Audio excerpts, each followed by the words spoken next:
नमस्कार दोस्तों, stock market studies में फिर से एक बार आपको स्वागत है। तो आज मैं बात करने वाला हूँ एक प्राइवेट बैंक के बारे में, जिसके ऊपर मैं कुछ दिनों पहले एक आपको वीडियो बना के दिया था, जिसका नाम है फेडरल बैंक। तो फेडरल बैंक के बारे में आज बात करूँगा, क्योंकि फेडरल बैंक का क्वार्टर थ्री का रिज़ल्ट पिछले दिनों में आया था और इसका रिज़ल्ट बहुत शानदार रिज़ल्ट हुआ है।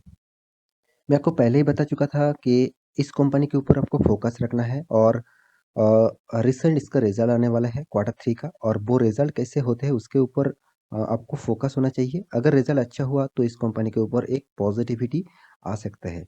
तो कंपनी का रिज़ल्ट जो पब्लिश किया पिछले दिनों में बहुत शानदार रिज़ल्ट हुआ। उसी के बारे में बात करूँगा, तो वीडियो को पूरा देखते जाइए और अभी तक आपने इस चैनल को सब्सक्राइब नहीं किया तो ज़रूर सब्सक्राइब कर लीजिए। साथ ही साथ डेली बेसिस आपको इंटरडे लेवल कॉल में आप काम करते हैं, मतलब निफ्टी बैंक निफ्टी में काम करते हैं, कैश में काम करते हैं, फ्यूचर्स में काम करते हैं, तो आप नीचे लिंक दिया गया है, उस लिंक में जाकर जॉइन हो सकते हैं। और अभी तक डीमैट अकाउंट ओपन नहीं किया है तो उसका भी लिंक आपको नीचे मिल जाएगा। तो चलो देख लेते हैं कंपनी के डिटेल्स के बारे में। तो सबसे पहले मैं चार्ट पैटर्न के ऊपर आ चुका हूँ। यहाँ पे आप देख सकते हैं एक प्राइवेट बैंक है। उतना बड़ा भी बैंक नहीं है, छोटा-मोटा बैंक है क्योंकि इसका मार्केट कैपिटलाइज़ेशन 20,000 करोड़ का मार्केट कैपिटलाइज़ेशन है। तो कोई उतना बड़ा भी नहीं है, मगर इस कंपनी का परफॉर्मेंस मुझे अच्छा खासा देखने को मिलता है। तो कंपनी का क्वार्टर थ्री का रिज़ल्ट आज के दिन पब्लिश किया, तो उसी का नज़रिया यहाँ पे आपको देखने को मिला। देखिए मार्केट किस तरीके से रिएक्ट करता है, उसके ऊपर ही डिपेंड करता है कंपनी का परफॉर्मेंस। मतलब मार्केट में ही उस कंपनी का परफॉर्मेंस किस तरीके से चल रहा है उसका अंदाज़ा आपको चार्ट पैटर्न देख के ही पता चल जाएगा। तो इस कंपनी का 5 दिन का चार्ट पैटर्न आपके सामने रख दूँ, तो आपको कुछ नज़रिया प 3.5% तक गिरावट देखने को मिलेगा। हाँ, आज के दिन थोड़ा-सा रिकवरी हुआ, नहीं तो और भी गिरावट देखने को मिल सकता था। 1 मंथ की चार्ट पैटर्न ओपन कर दूँ तो 17% तक रिटर्न आपको दे चुके हैं। कितना शानदार यहाँ पे तेज़ी देखने को मिला। 6 मंथ के चार्ट पैटर्न ओपन कर दूँ, तो बहुत सारा वोलेटिलिटी है, फिर भी 9.5% का रिटर्न और 1 साल की आपको चार्ट पैटर्न ओपन कर दूँ, तो 37% तक रिटर्न आपको दे चुके हैं। 5 साल के चार्ट पैटर्न ओपन कर दूँ, तो करीबन-करीबन यहाँ पे आपको देखने को मिलेगा जो वो 21% तक रिटर्न आपको दे चुके हैं। और मैक्सिमम चार्ट पैटर्न ओपन कर दूँ, तो यहाँ पे आपको देखने को मिलेगा 8,500% का रिटर्न। देखिए कंपनी का परफॉर्मेंस कोई खराब नहीं है, धीरे-धीरे करके कंपनी ग्रोथ कर रहा है। तो इसके ऊपर आपको आप इस कंपनी के ऊपर निवेश करके रखे हैं तो आपको थोड़ा-सा वेट करना पड़ेगा, थोड़ा-सा टाइम देना पड़ेगा। देखिए कंपनी देखा जाए एक पेनी स्टॉक के प्राइस रेंज में अभी चल रहा है, इसका कारण भी आपको मैं बताऊँगा। तो उससे पहले रिज़ल्ट एक बार देख लेते हैं। तो यहाँ पे मैं रिज़ल्ट के ऊपर आ चुका हूँ। कंपनी का जो रिज़ल्ट है वो एक बार देख लेता हूँ। हाँ, लाखों में है। तो लाखों में फिगर दिया गया है, आप सिर्फ फिगर देख लीजिएगा तभी आपको पता चलेगा। तो आप देखिए यहाँ पे फर्स्ट कॉलम जो है वो क्वार्टर थ्री का रिजल्ट और सेकंड जो कॉलम है वो क्वार्टर टू का रिजल्ट और थर्ड जो कॉलम है वो क्वार्टर थ्री का पिछले सालों का रिजल्ट। तो सबसे पहले कंपनी का इनकम के बारे, तो कंपनी ने टोटल जो इनकम किया उसके बारे में बात करूँ तो 3,92,675। पिछले क्वार्टर में कितना था 3,87,000। पिछले सालों में था 3,93,000। इसका मतलब क्या है, पिछले सालों में इनकम ज़्यादा था इस सालों के कंपैरिजन में।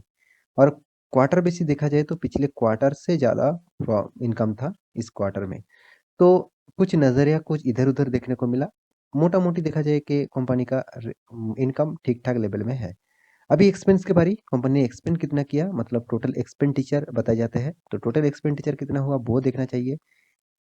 3 लाख मतलब 3 लैक्स और पिछले क्वार्टर में था अ, 2,95,000। पिछले सालों में था 2,97,000। तो यहाँ पे भी एक्सपेंस भी कंपनी देखा जाए पिछले सालों से भी ज़्यादा किया और पिछले क्वार्टर से भी ज़्यादा किया। तो अभी बाकी जो बारी है वो है टैक्सेस पे करने के बाद कंपनी के हाथ में क्या प्रॉफिट है वो देखना होता है। तो टोटल टैक्सेस है, टैक्सेस भी आपको देखना पड़ता है। तो टैक्सेस पे करने के बाद कंपनी के हाथ में है प्रॉफिट। तो प्रॉफिट दिखाने से पहले एक चीज़ मैं आपको ज़रूर दिखाता रहता हूँ बैंकिंग सेक्टर में, वो है प्रोविज़निंग। तो प्रोविज़न को आपको देखना चाहिए।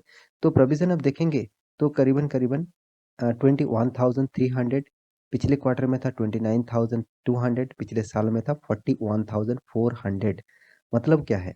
इसका मतलब है कंपनी जो लोन दे के रखे थे उसमें से कंपनी को कितना अभी भी वो लोन नहीं कंपनी वापस ले आ पाए और वो कितना मार्केट में अभी तक पैसा पड़े हुए हैं। जो पैसा नहीं मिलने वाले हैं। चांसेस ज़्यादा नहीं है, चांसेस मतलब चांसेस ज़्यादा नहीं है वो पैसा मिलने का। तो ये जो परसेंटेज है, ये जो रुपीज़ है, जितना कम रहेगा उतना ही कंपनी के लिए फ़ायदा है।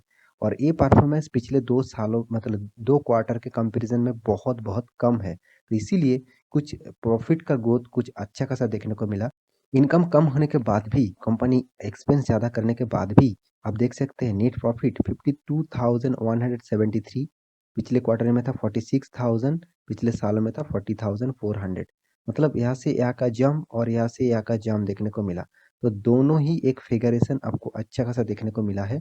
प्रॉफ़िट यहाँ पे ग्रोथ हुआ है सिर्फ़ एक ही कारण में, वो है प्रोविज़न। तो प्रोविज़न जितना कम होगा उतना ही कंपनी के लिए, बैंकिंग के सेक्टर के लिए अच्छा खासा है।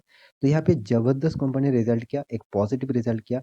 देखिए आप बिज़नेस बाद में किया है कि पहले किया है, वो इम्पोर्टेंट नहीं है। आप बिज़नेस को कितना ग्रोथ कर रहे हैं, वो इम्पोर्टेंट है। उसी तरीके से पहले आप इनकम अच्छा किया, उसका कोई मायने नहीं रखता। इनकम अच्छा करने के बाद आपका लॉस हो रहा है, तो वो आपके लिए मायने रखता है। तो आपको इस तरीके से डेटा के ऊपर आपको फ़ॉलो होना चाहिए।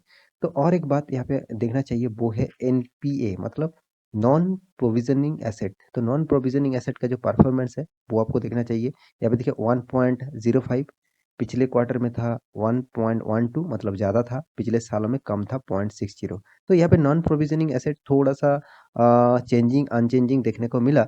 तो मुझे लगता है इस तरीके से परफ़ॉर्मेंस ठीक-ठाक लेवल में ही है, उतना ज़्यादा कम-बेशी, मतलब कम और ज़्यादा नहीं है। तो कंपनी का और एक चीज़ आपको हमेशा देखना होता है बैंकिंग सेक्टर में, वो है रिटेल बैंकिंग। रिटेल बैंकिंग से कंपनी को कितना अर्निंग हो रहा है, वो आपको देखना चाहिए। 2,33,800, पिछले क्वार्टर में था 2,27,000, पिछले साल में था 2,27,500। मतलब यहाँ से भी यहाँ का जंप और यहाँ से भी यहाँ का जंप देखने को मिला। तो दोनों तरीके से ही यहाँ पे एक अच्छा खासा परफॉर्मेंस देखने को मिला है। तो मुझे लगता है कंपनी का परफॉर्मेंस शानदार है।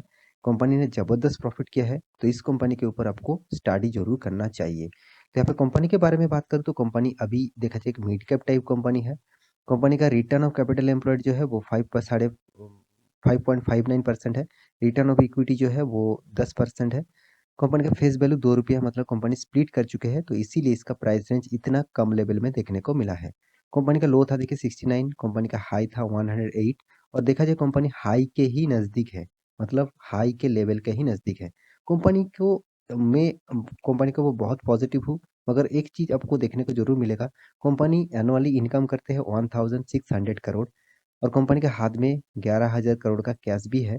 कंपनी का ईपीएस मतलब अर्निंग पर शेयर 8.80 है। सबसे जो नेगेटिविटी है इस कंपनी का, वो है प्रोमोटर, कोई भी प्रोमोटर नहीं है। देखिए इसको मैं नेगेटिविटी नहीं कहूँगा, क्योंकि आप लार्सन एंड टुब्रो को देखेंगे, वहाँ पे भी प्रोमोटर नहीं है। आप आईटीसी को देखेंगे, वहाँ पे भी प्रोमोटर नहीं है, फिर भी देखिए वो कंपनी ज़बरदस्त चल रहा है। तो इस तरीके से कुछ डेटा आपको हमेशा नेगेटिविटी लाएँगे, मगर उस नेगेटिविटी को आपको फ़ोकस में रखना होगा, तभी आपको पता चलेगा कंपनी किस तरीके से मूव कर रहा है। तो कंपनी का कर्ज़ा भी ज़बरदस्त है, 1,84,000 करोड़ का। तो देखिए बैंकिंग में काम करने के लिए इस तरीके से कर्ज़ा तो हमेशा लेना ही पड़ता है। तो वो कर्ज़ा लेते रहे कोई बात नहीं, मगर कंपनी काम अच्छा खासा कर रहा है, कंपनी हर साल में हर क्वार्टर में प्रॉफ़िट कर रहा है, वो कर्ज़ा धीरे-धीरे चुकता हो जाएगा। तो यहाँ पे देखिए कंपनी नंबर 8 पोज़ीशन में है, उसका रैंकिंग में जितने सारे प्राइवेट बैंक हैं, जितने सारे लीडर और लीडिंग बैंक है, उनमें देखा जाए नंबर 8 पोज़ीशन में इसका रैंकिंग है। तो और एक चीज़ आपको यहाँ पे देखना है, वो है कंपनी का नेट प्रॉफ़िट हर क्वार्टर में। देखिए, हर क्वार्टर में कंपनी ने शानदार रिज़ल्ट करते जा रहे हैं, करते जा रहे हैं। तो मुझे लगता है इस कंपनी के ऊपर आपको फ़ोकस ज़रूर होना चाहिए।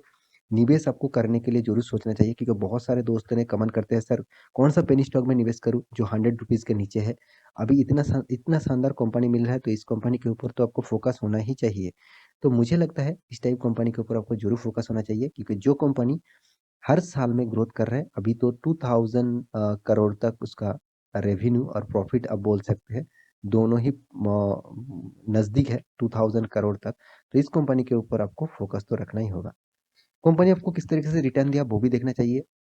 10 साल में 9%, 5 साल में 3%, 3 साल में 2% और 1 साल में 29%। उतना ख़ास भी आपको रिटर्न नहीं दिया, ये बात भी सही है। मगर कंपनी जिस तरीके से परफ़ॉर्मेंस कर रहा है, मुझे लगता है फ्यूचर में आपको अच्छा खासा प्रॉफ़िट दे सकते हैं।